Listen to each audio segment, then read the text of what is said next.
There's some really crazy e-commerce advice on TikTok. I've had the team pull some e-commerce TikToks, and I'm going to react to them. And if you're new around here, my name is TJ Gamble, and I'm the CEO and founder of Jamerson, where we've been helping grow e-commerce businesses for over 20 years. Let's get right into these TikToks.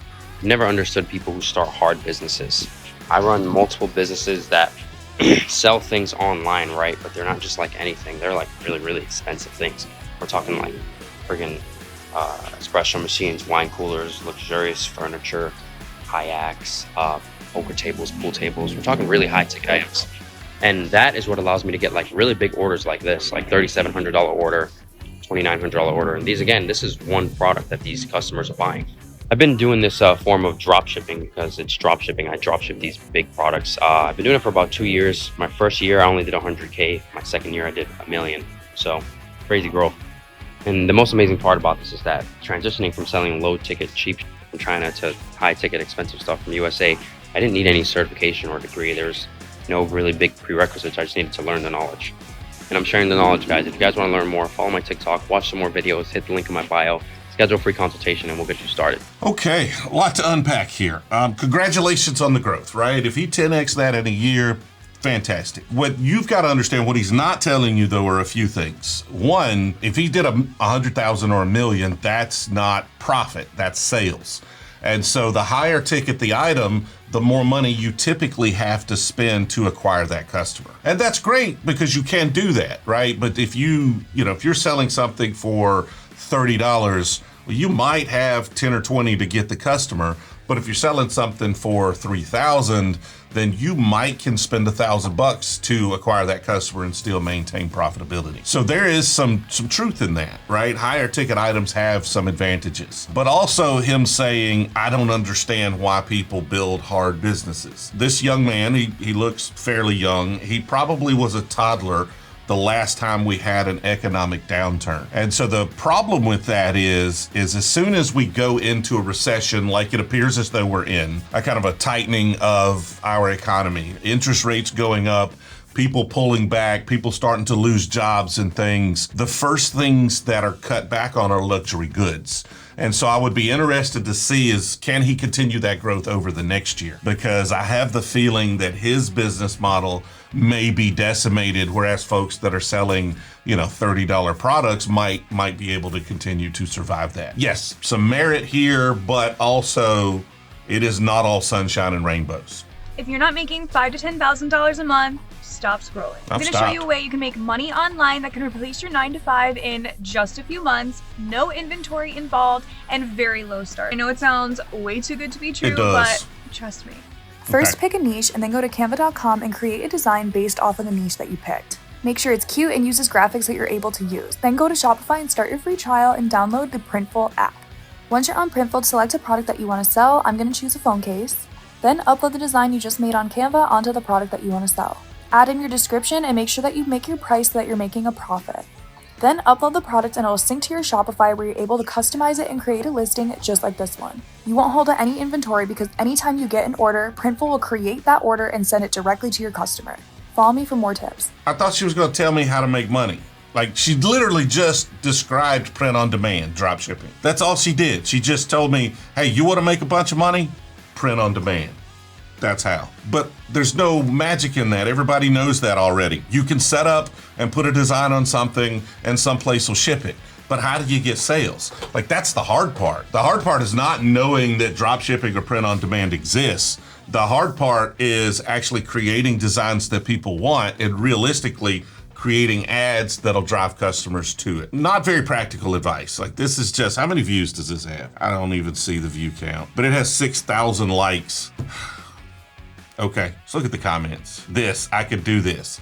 Yes, anybody could just throw a design on the back of a phone case, but can you sell it? Exactly. Alexis right here.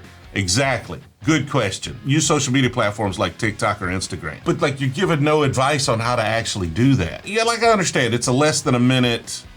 This one's 48 seconds. How much practical advice can you give in 48 seconds? But this person, like, is this person actually doing it?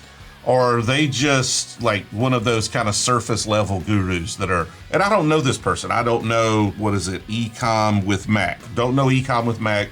may be the best e-commerce marketer in the history of the world, and this is just the content that works on TikTok. But there's not a lot of practicality in how to actually build something there. How hard is it really to make $100 a day selling on Amazon? Let me show you some exact numbers to think about and not just some abstract ideas like most of the gurus will tell you. So the most important thing to think about when you're trying to set a goal for your Amazon business is to think about how much money you're able to spend on inventory.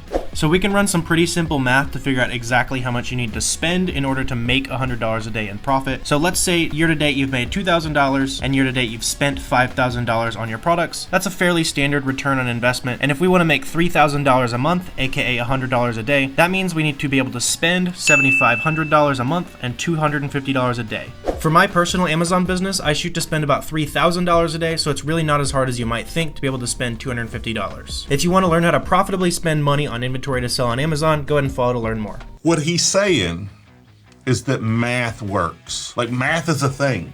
We've proven that math works. And so that whole TikTok is, if you're making this much money and you're spending this much money, if you want to make more money, you need to spend more money. And that's not false. Like, they're not telling you lies. These are not bad advice TikToks. They're not leading you down the wrong path. But they're also, in the ones we've watched, just not giving you any practical advice whatsoever. Did you not know that math worked?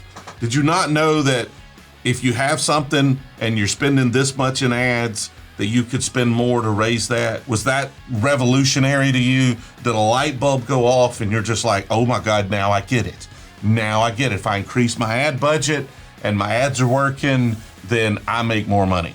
Now, what's going to really boggle your mind is the math doesn't actually always work, because sometimes you can saturate a market, right? There's only so many people looking for your product. And there's a certain level of competition in that space. And so when you're spending, there's a certain level, that you might be at, the level that you're at. Your ads may be very profitable, but if you start spending more, you may actually start cannibalizing yourself. You may start taking away some of your organic traffic. I've seen that on Amazon, to where people will start spending money and paying for ads, but they were going to get that sale anyway because they rank number one organically. So sometimes the ads don't exactly scale like that. You can't just say 5x your spend and you're going to 5x your income. Doesn't, unfortunately, always work that way, but in theory, math works, yes.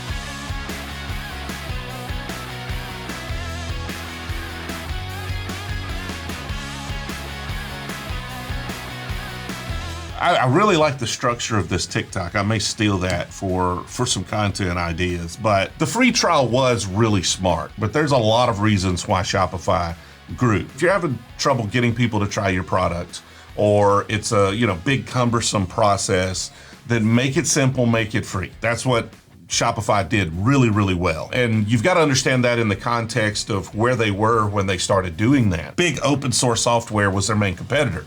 So you had to go download it and install it, find a host. Like, it was a whole process. And so they had a free trial. It was easy to get going. And they really focused on that onboarding and making it super simple for you to manage an e-commerce site. That, along with their competitors being really large and more complicated, led to marketers adopting that platform, whereas a lot of the other platforms were kind of evangelized by developers. And marketers are oftentimes the ones that are, moving up into business roles in companies, or they're, figuring out how to build and grow their own thing. And so you ended up with kind of this influx of marketing. You ended up with a bunch of marketers evangelizing it. And so they built this kind of network effect based on that. So it was really was genius, but it's It's a lot more than just they offered a free trial. So that's our TikToks. I really thought this would be worse. I thought we would get some really bad advice, and I didn't see anything there that jumped out at me as really wrong or misinformation. Mostly just some general outlines of business models, nothing super helpful or practical for you to try to grow a business. All of those, every single one of those was either here's a business model that works, or here's how you should go about finding product market fit. None of them really told you how to do that though. So just know that you're gonna have to learn some skills to build highly converting websites, find that product market fit, and then be really good at building ad campaigns that are successful and profitable. Let me know in the comments if there's any misinformation you feel like I missed here, or if there are any TikToks that you think I should react to.